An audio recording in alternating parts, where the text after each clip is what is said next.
Welcome. This is HouseCon 2025, Day 2. Our 10 o'clock presentation is with Juan Negrete. We have Design for Function, Defended with Intention, Securing OT Systems. Juan is a senior consultant at Anaxi with 10 plus years securing OT and ICS in oil and gas, utilities, and manufacturing. He leads initiatives in cybersecurity strategy, risk assessment, secure system design, and incident response. He is recognized for delivering practical, high-impact solutions balancing security and uptime in critical environments. And outside of work, he is a barbecue enthusiast and devoted Houston Astros fan. So thank you, everybody, and thank you, Juan. Thank you, guys. Appreciate that. I'm glad that we had a little bit of people in the audience that didn't go partying way too much last night. So I'm glad to see we have a little bit of an audience tonight. So I guess just to kind of get started, I first one disclaimer I want to make sure to throw out there. I know this is the AI track. I will not be talking about AI today. So if you're looking for AI, I'll give you a pass and you can walk out. but I appreciate it. But so. Again, just a little bit about the talk. So I was explaining that earlier. This talk was more designed to kind of be more of a workshop.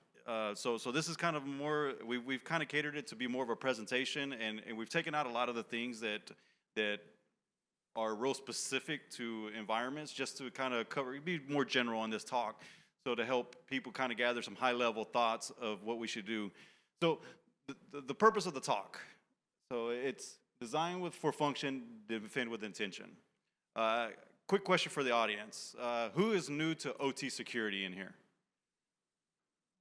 Yeah, we got a couple of people in here. Who does not understand OT security yet? Getting barely understanding the fundamentals of OT security. So, okay. So we're going to touch on a couple of things, and again, as we go through it, towards the end, we'll have a Q&A session. If there's something that wasn't very clear, feel free to we can come back and we'll talk about it. But again, just kind of kick it off. We'll get started. Just a little bit about myself. We kind of came in the introduction, but I am a senior consultant with Anaxi. I've been with Anaxi going on almost 5 years now, and we're a small boutique consultancy firm, very small, that we focus specifically on OT security. We don't do IT security. We're composed of a range of guys that all come from the operational background. So that's one of the value things that we provide. But that's the last thing I'm going to talk about in Anaxi. We're going to talk about this talk. So I just kind of give that a quick answer. Just kind of like what he brought out, I enjoy barbecue. That is my hobby. I have a catering business that I do for barbecue. I enjoy it. It became a hobby, became a business. Hopefully, maybe one day it'll be my full-time career, and I won't be up here doing cybersecurity talks. He did mention I am an Astros fan. I just don't want to talk about it because just what happened last week, so we'll skip over that part and get right into the talk today. So the reason for this talk, the reason why we wrote this talk, is for people like us. Like we brought out in my introduction, I've been around cybersecurity, OT specific, or ICS security whenever it first started. We called it industrial control system security. And I was sitting in your seat. I was listening to people talk about industrial control systems and all these vulnerabilities, all these threats, all these fun, cool tools that we can buy that's going to solve all of our problems. Well, as I started to learn and started kind of going through my career, I found that there was obstacles to that. It wasn't as clear cut as what people were selling me per se. So I started facing all these challenges, and both from achieving my objectives to also getting management buy-in, so and even operational buy-in. So these were some of the challenges that we were coming in, and it became very much a blame game. You know, as we were talking to our operational teams, our executives, is we can't do that. Things are just built the way they're built. We can't secure it. You know, so why are we gonna go spend money? Why are we gonna spend the effort, give the resources to achieve anything in regards to OT security? The other big pushback is that systems were designed to be up and running. Whenever you talk about an operational environment, and this is kind of to the newer guys that are coming in there, that's one thing that you're always going to hear whenever you talk to your operational teams is what is going to be the impact to my system. If you slow it down or you have any possibility of impacting its operation, you're never going to do anything. So it was constantly like, nope, we're not going to do that, not going to do that. And in some cases, you might be able to do it, but it's like the next shutdown. Well, when is the next shutdown? I don't know, 5-6 years from now. We'll get back to you. So we always had those problems, those pushbacks, and we were never able to move forward. I was never able to achieve any of the things that I was promising the business because of all these different obstacles. And then, of course, the last one, we hear it a lot, is systems are isolated. I don't got to worry about it. It's totally segmented off. I was talking earlier to somebody about it, and that was kind of the same obstacle. These things are isolated. You don't have to worry about security. Nobody can touch it. Which, again, as you start going through your program, and we'll kind of walk through it, you'll find out that is not true. That is not true. And these things are interconnected, and sometimes they're connected to places that they shouldn't be connected. So we'll kind of dive into some of those topics here in a bit. So the reality, just kind of touching on the realities, where we are now, and what I learned as I came through my career as a cybersecurity, I guess, expert or manager or resource within my company, is we can build in security. There are some fundamental things that we can do in our organizations today to help us start moving that cybersecurity program forward. It's not something that it's going to be very resource intensive in some cases, and it's very practical. We don't have to always go out to these extremes to achieve our cybersecurity our needs.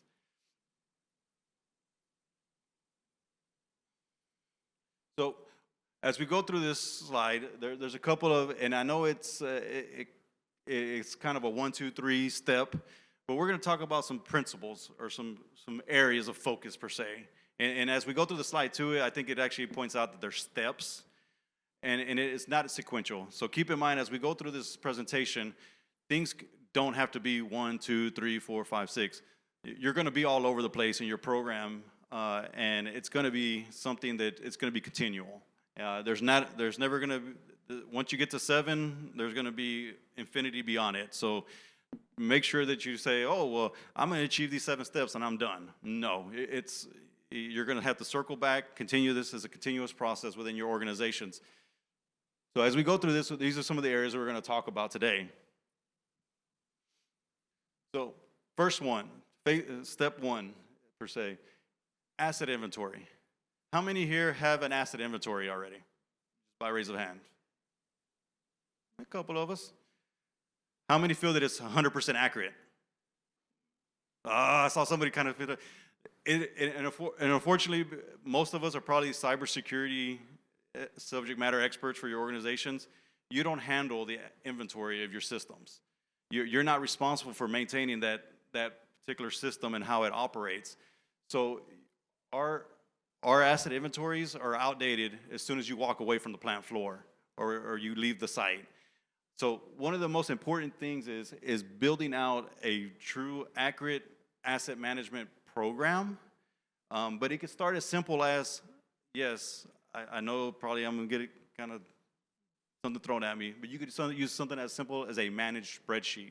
Something as simple as that, which I have a feeling a lot of people, that's where they're at right now. Of course, there are other areas that we can focus on that can bring a little bit more value, but just something as simple as that is understanding what assets you have out there in your environment brings so much value, and all it requires, even at minimum, is you with a pencil and paper, is going around the plant floor, talking to your operations team, saying, what asset is that? What does that do? Is it connected to the internet? Does it communicate to something else? So all these things have to be a part of your asset inventory to work effectively. Yesterday there was a good talk. I don't know if anybody got attention to talking about ICS CERT, and they kind of touched on that topic as well. It's about asset inventory and what kind of role it plays in your organization. Because without that asset inventory, you're going to struggle. You're not going to be able to move forward in your programs and actually provide value back to your operations team without understanding what is actually physically there on the plant floor. Now, again, there are some tools out there that can automate this. I'm not going to knock any of vendors out there. There are tools out there, but you have to make sure that it meets your needs. So be sure whenever you're talking to these software vendors, tell them about your environment. So if you don't know what your inventory looks like, you don't know what protocols you have, you don't know what kind of communications are going on that network. Even more, you don't even know what kind of hardware you have there to be able to support their platforms. So those are some challenges that we can find whenever we're looking at some of the automated tools. And we did point out some things down here that those are open source tools. There are free versions of it. You don't actually really require much resources to get up and running if you wanted to go with some of these automated tools. But again, you know, it doesn't have to be anything very complicated. Just again, getting started, getting that inventory together, understanding what you have in your environments is a crucial first step to get you going. Step 2, segment and isolate. So once you understand what you have in your inventory, what assets are, next is understanding what they're doing for you. Well, how are they working for you? Understand what processes they control. And then what it'll help you do is assign a risk to it. Now we start talking the language of your executives, your management teams, risk. If this system were to go down, this is how much it would impact me. Be a financial impact, be a safety impact, whatever your organization looks at and measures, that's what you want to look at. So how do we do that? As we build our asset inventories, start building out documentation around that, some drawings, making sure there's functional design documents that tells you how this system is supposed to operate, and even more, how is it not supposed to operate? Because that also helps you understand how to secure these OT or control system environments. And then one of the things you can do is simple as installing some basic security measures as a firewall. I remember years ago, I was talking to some consultants, and they were asking me, do you have firewalls in your industrial control system environments? And I'm not going to voice what company I was working for at the time, but I said, no. All I have is a firewall that's connected to my corporate network, and they have a firewall. That was my answer. But again, as we saw, that once you were in the corporate network, there you go. We were all over the place. And our corporate networks are the most susceptible to a threat. Our day-to-day employees are the ones that are typically the ones clicking on emails, doing things such as that, introducing things, new files into the environment. So you want to be able to isolate these systems. So as you start to understand these systems that you have, carve those out. Put those in their own little zones. There's a lot of frameworks out there. If you guys are not familiar, I would recommend looking at ISA 62443. It kind of gives guidance on zones and conduits and how to go about that whole approach of segmenting off your networks and being able to put a risk profile to those networks. So that is something that will help you as you continue to advance in your cybersecurity programs. Secure access and identity. So I kind of touched on it in the last section. How many of you have assets that have external connectivity? And when I say external connectivity, it means outside of the plant floor. 1, 2, 3, yeah. It's here. And you know, as things continue to evolve, we have different technologies that are coming available. These things are networked. So understanding those types of communications, you need to understand how to control the access to them. Again, there's a lot of solutions out there, but you could do something as simple as putting in a jump host. Something as simple as a jump host. Putting in firewall policies just to control the flow of traffic. And you could monitor that, which is a vital role as well. If you don't know what's going on, then how are you going to stop it? But again, one of the manual things that you can do, and I've had a couple of clients, they panic whenever I do this, is I'm going to go and change your default credentials. You're using factory credentials on your switches, you have a shared password on your engineering workstation, your operations teams have an HMI that has admin rights, all those little things, those little fundamental things, just changing the password and isolating the systems to give them only the access that they need to your network or to the actual systems, that will actually help you mitigate a large amount of risk that you see in your environments.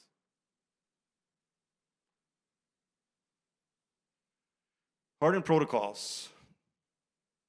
and monitoring commands. So this one is as you become a little bit more mature in your programs and you start analyzing what's going on your networks. Things like understanding what protocols are doing up and down your network. So it's not simply saying, okay, I see 502, it's a Siemens protocol running around on my network, or I see, what you shouldn't see is port 80 traffic or 443 traffic. You see what that traffic is actually doing. So actually looking at the protocols. And that was, once you start understanding the protocols, now you can start getting an idea. Maybe now is the time to start thinking, what tools can I buy if you want to spend some money? Or what tools can I use? Because there are some open source tools that are readily available to say, understand what that traffic is doing. You could see what commands are going across your network, different heartbeats, health monitoring, things that are already occurring on your networks that you don't have to do anything with, but just understand what they're doing, and you can use those. You can take those and provide value back to the reporting and the monitoring that you're trying to do as a security expert for your organization. And then as you go through this too, as you start understanding that traffic going back and forth, you can start carving down that information to prevent you. So you could put a tool in, like a whitelisting tool, to say, you know what, this is all the traffic I should be seeing. Anything outside of that, it's going to be blocked. And those are typically done by a simple agent on an HMI, creating a rule on your firewall. So something very, very basic that most of the tools that you probably already have in place may be able to help you achieve. And some of the manual tools, Wireshark. If you don't know Wireshark, you need to learn it. It's a valuable network architecting tool. That helps you understand your network, and it provides so much value. Just download it off the internet. No charge.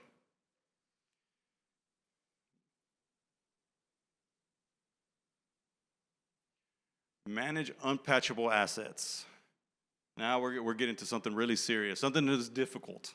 This is very, very challenging.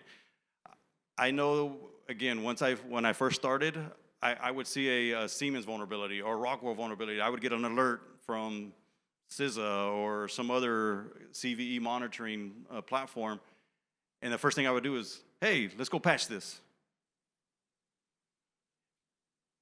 The first time we patched a Rockwell PLC was a serious, serious lesson learned for me. Because when you patch a system, depending on what type of control systems you're running, it breaks the whole platform. So as you're going through these things, take that into account. Things are not always going to be patched. As I became a consultant, I still see Windows XP computers running in a lot of people's environments. Why is that? Well, it was designed 20 plus years ago, and it works. Why replace it? If I want to replace it, again, it's patching a system. I have to upgrade to an OS. That OS upgrade may cost me tens of thousands, if not into the millions of dollars, even in some cases, depending on how big the system is that is operating your industrial environments. So again, those are things that are challenging and can't always be done. So what do we do when we have those types of situations? Well, what we want to do is we want to look at trying to put in some mitigating controls. Many of you, I'm sure, have been in the security, and it's a layered approach to security. Layer on top of a layer, on top of a layer. They have originally I think we had the Swiss cheese image up there, but those types of things that you can implement as layered security controls can help. Simple steps such as removable media. Just disable USB ports on your operational. Most of your industrial environments, there's no need for a USB port. But they bought off-the-shelf hardware that had USB ports on it. There you go. And of course, an operations guy thinks that, oh, I can charge my iPhone there. Or, you know what, I'm going to bring a movie because I want to watch a movie in the middle of the night. Let me plug that in there. Things like that, your operations teams don't understand that. Just that one thumb drive, that USB or hard drive, or any kind of removable media, per se, introduces so much risk to your environment.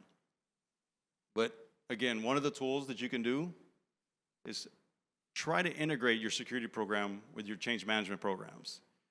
If any of your companies are in the industrial space, you have a change management program. It just does not incorporate security. Now, you will have some challenges because you have to make sure that you have all the other information that we've kind of pointed out and some other things to be able to do that effectively. Because if you make your management program too difficult to happen, nobody's going to follow it. So change management is a very important thing. If you have somebody in your organization that is responsible for that, I would say take them to lunch and talk to them about it.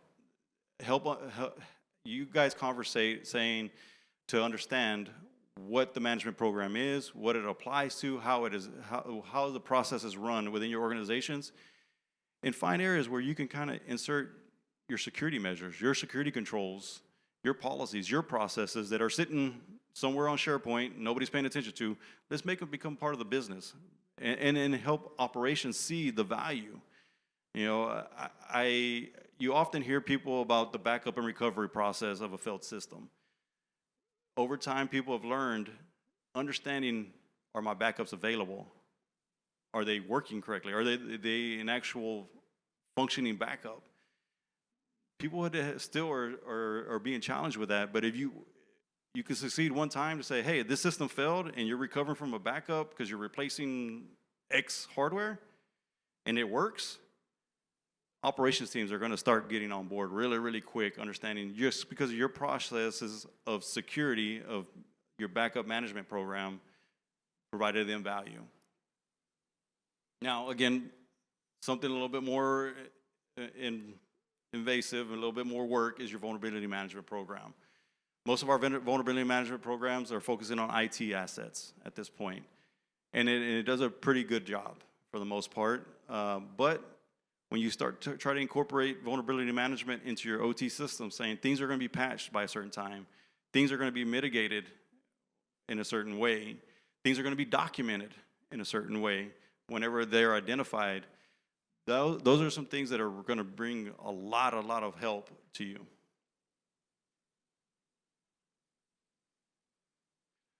Step 6. This one right here, I feel is probably one of the most important steps out of everything.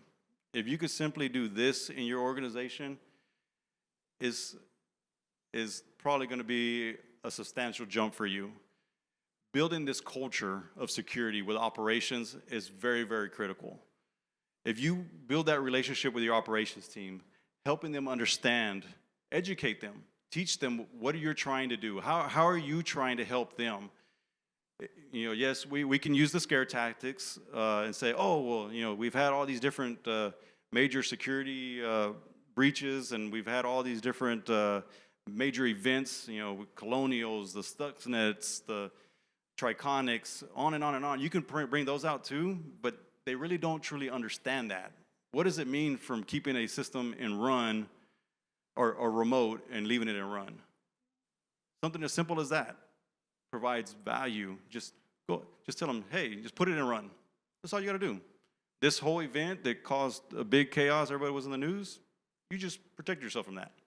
Really simple. All it takes is a maintenance guy or an ET or E&I just to go and flip a switch. Very, very simple. You know, and then monitor that. And that's one of the things too is KPIs. As you build out this program, work with operations, define KPIs. What are some goals that we have from a security and operations perspective? What does the business expect out of us two working together? You know, you're going to find things as, you know, let's prevent malware from getting into our systems. So do a simple KPI is how many thumb drives are we introducing into our environment on a daily basis? How many of those thumb drives are being scanned whenever being used? How many assets have vulnerabilities? What are those? What are the risks of those vulnerabilities, you know, from the system perspective? If that vulnerability exists, you know, how are we addressing that? All of those little KPIs are bringing value back to you as a program owner in your organization, helping, again, your business move forward and your cybersecurity program improve. And another important part about this culture is find somebody in your operations teams. Find that guy that maybe it's a young guy that's kind of tech savvy and he understands operations and he's aspiring to move up in the company. Sit down with him, educate him, help him become your champion on the operation side. So whenever you have something that you're going to introduce, it's not, oh man, here comes the security guys. They're going to come up with some new policy or new process. No, you have an operations guy that can help vouch for you and say, this is what we're doing. It's not impeding our processes as an operational team, and we're going to eliminate these types of risk or prevent this type of incident from happening. So having somebody kind of come back to your company and help you with this, and from that discipline or that side of your organization, is really, really, really valuable. So I guess just to kind of reiterate, this part right here, if you do just this one thing in your organization, you will start seeing results pretty quick. Now, you can get into a little bit more advanced stuff as doing some of your exercises. We often do cybersecurity phishing campaigns, cybersecurity exercises on our corporate side, but our operational teams have no clue. The only thing that they've been told, just don't click on the email. Don't open attachments. That's all they've been told. They don't truly understand what they're doing. So by getting more specific to what their day-to-day operations is and educating them on their type of environment will help them and understand what these controls are doing, what we are trying to achieve as a company. And then a lot of times, whenever you start talking to these guys, they'll tell you a better way to do it. You think I have to go out and buy a tool or I got to pay for a license application or something like that? They could tell you, you know what? Like I said, just remove the USB ports. When we were talking about the USB ports earlier, I had one client one time actually broke the USB ports so they wouldn't be useful. They're like, there's no reason for that thing to have a USB port. Let me just break it. Of course, there's nicer ways to do it. You can put port blockers or something like that. I'm not recommending that, but just something very simple. Again, minimal resources.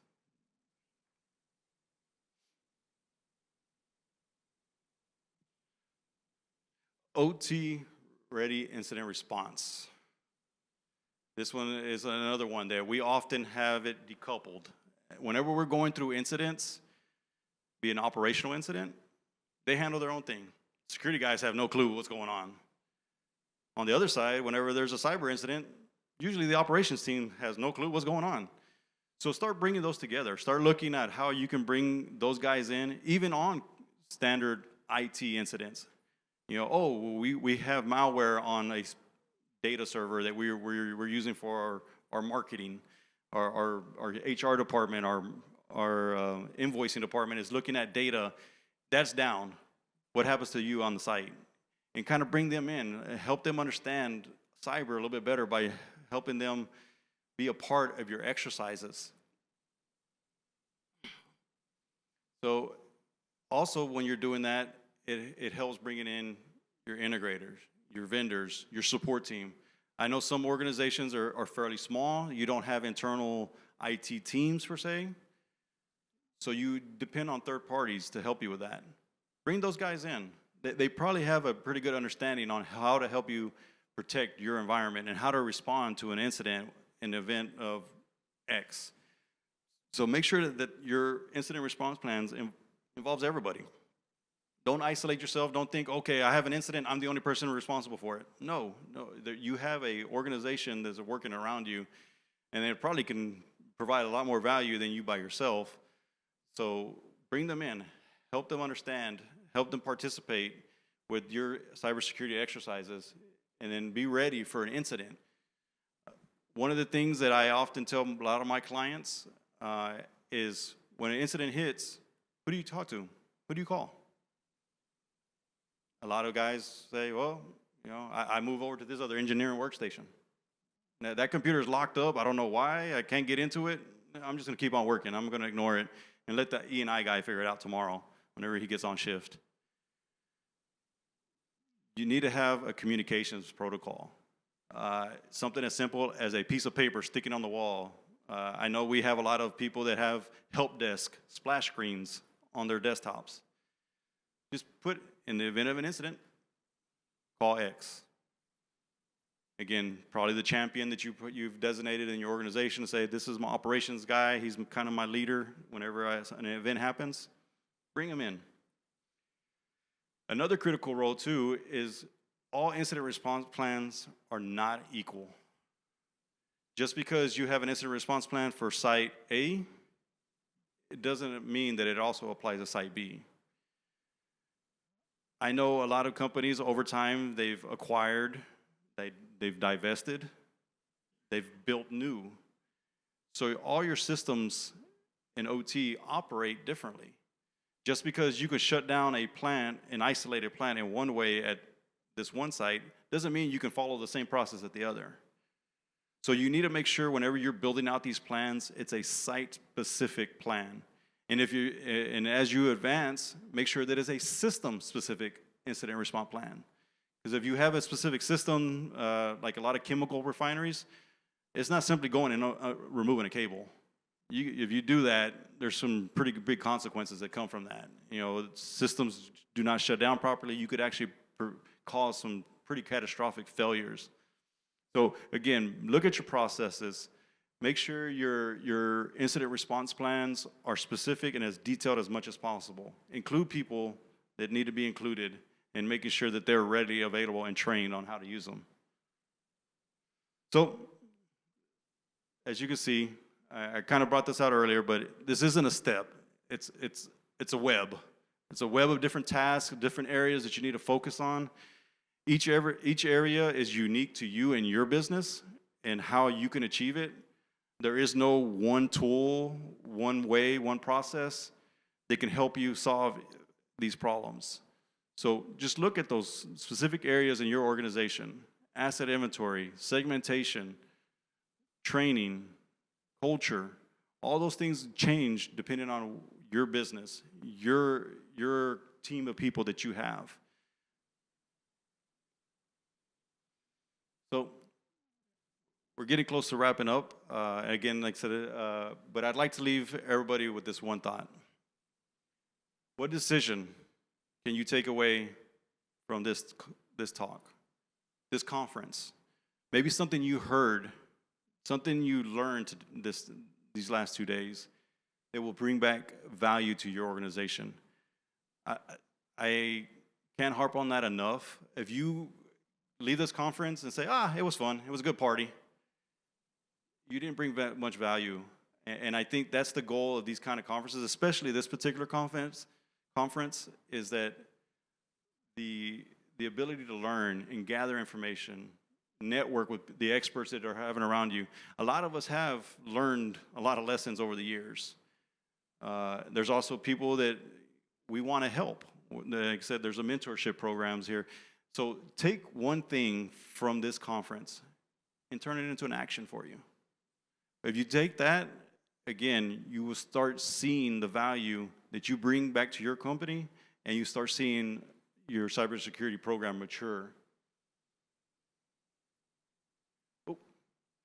So that's my conclusion. Like I said, again, whenever I built this talk initially, this was more of a workshop type of outline that we had.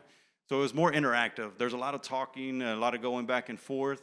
But I would like to open it up for questions if anybody has any questions. We have some time. Yes, ma'am. Hi, thanks for a great talk.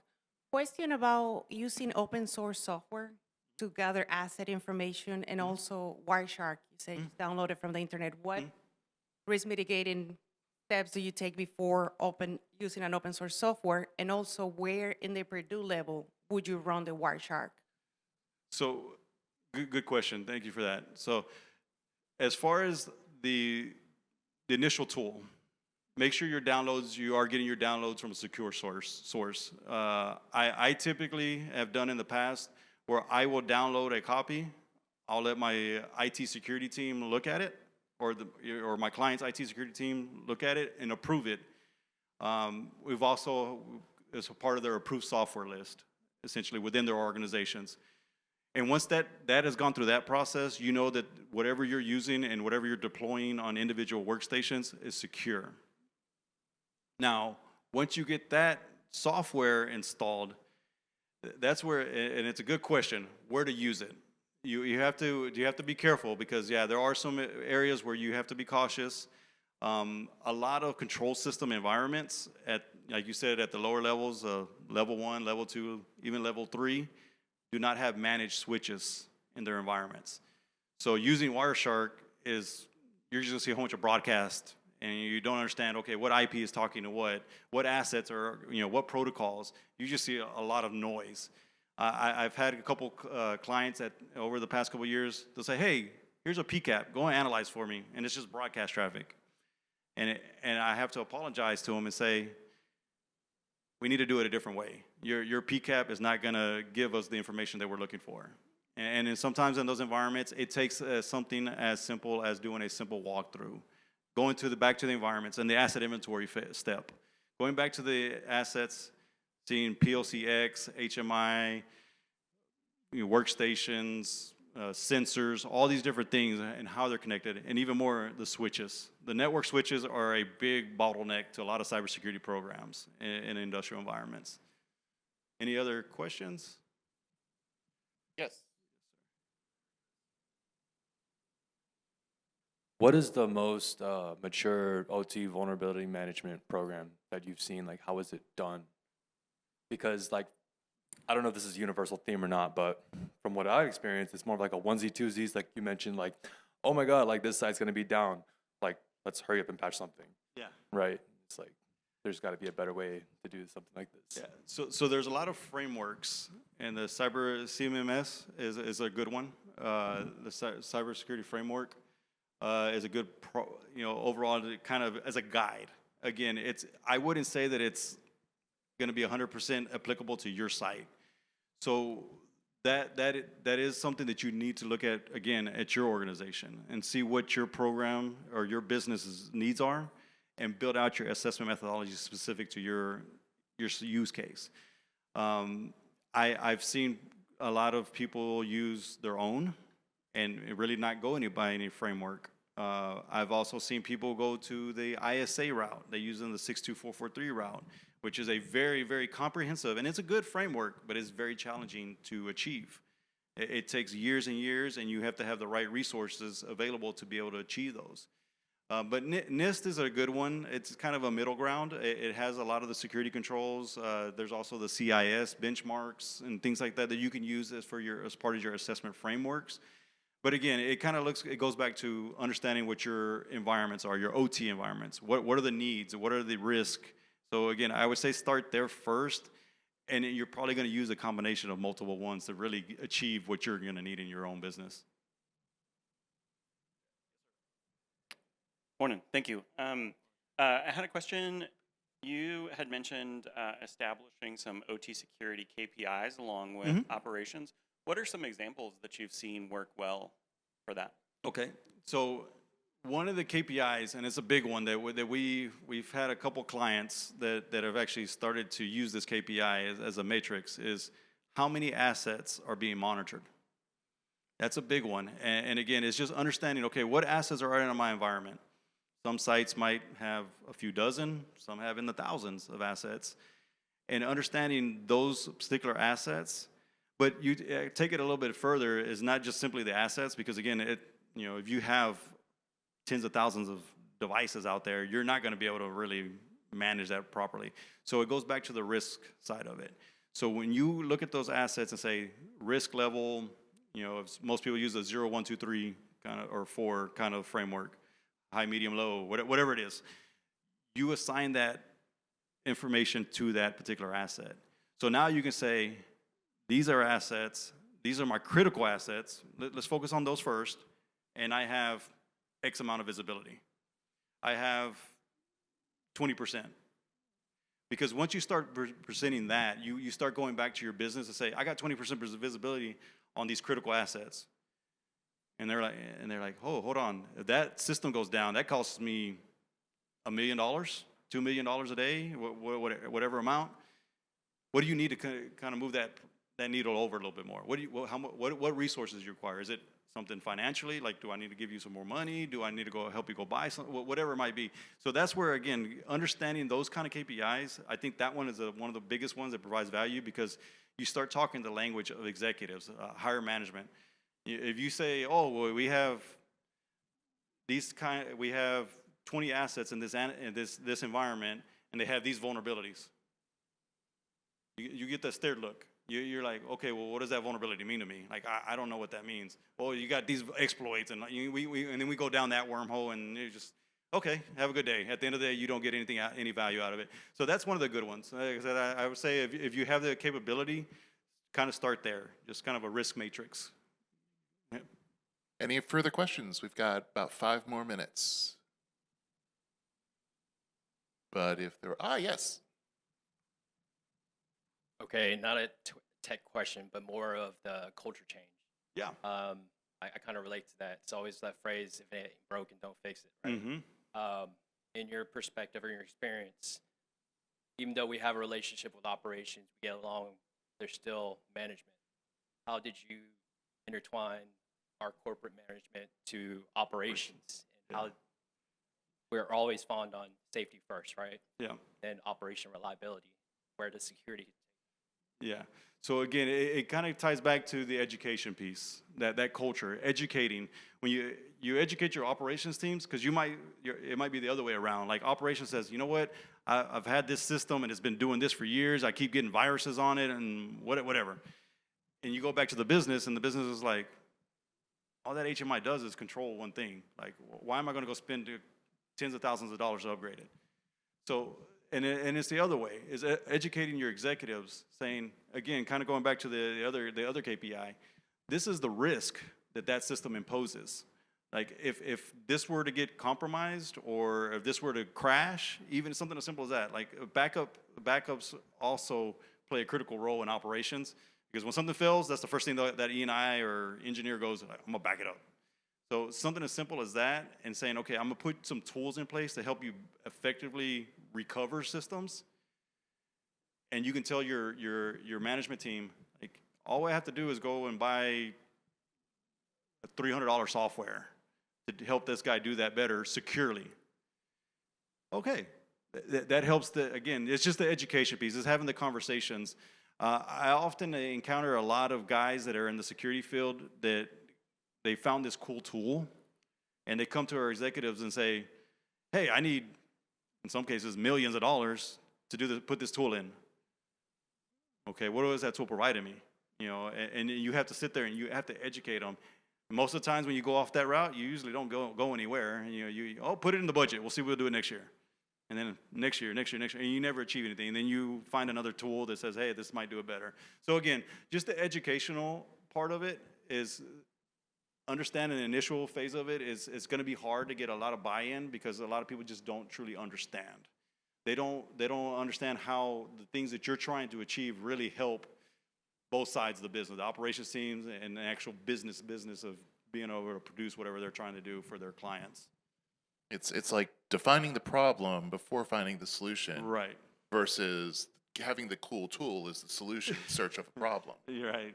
Any other questions for anybody? Well, in that case, I'll let y'all go a little early. Thank you for joining us. Thank you guys so much. I appreciate you attending. Hey, can I do one favor? Ask everybody one favor, because I was joking around with my boss, because we were joking around about the AI track, and he's like, you know what? Nobody's going to show up to your talk. And We've got 40 people here. So I'm going to take a quick selfie. Thank you guys so much. I appreciate it. You guys enjoy the rest of the conference. Thanks. Enjoy, and we'll be back here at 11 o'clock with our next presentation. Thank you.